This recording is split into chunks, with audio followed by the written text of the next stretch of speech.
Neužmirštamas kelionės į Aziją organizuoja kelionių organizatorius Voyage Voyage.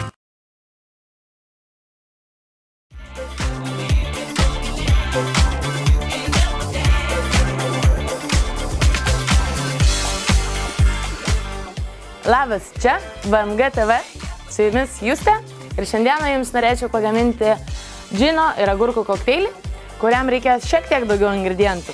Tai švieži ananasai, agurkai, bazilikai, džinas, ananasų sultis, cukraus sirupas ir šiek tiek laimo sulčių.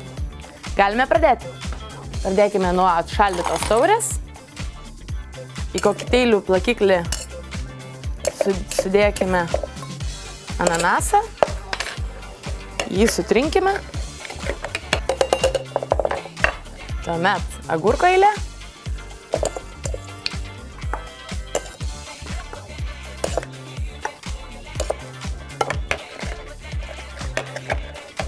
džinas 60 ml,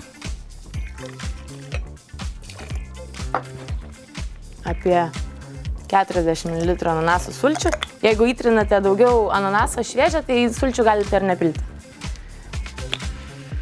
Šiek tiek cukraus sirupo ir šiek tiek laimo sulčių. Belieka viską suplakti.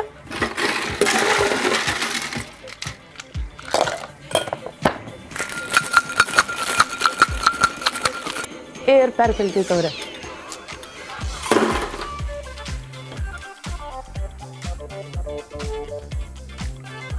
Ir kaip visuomet, kokteilį papuošime.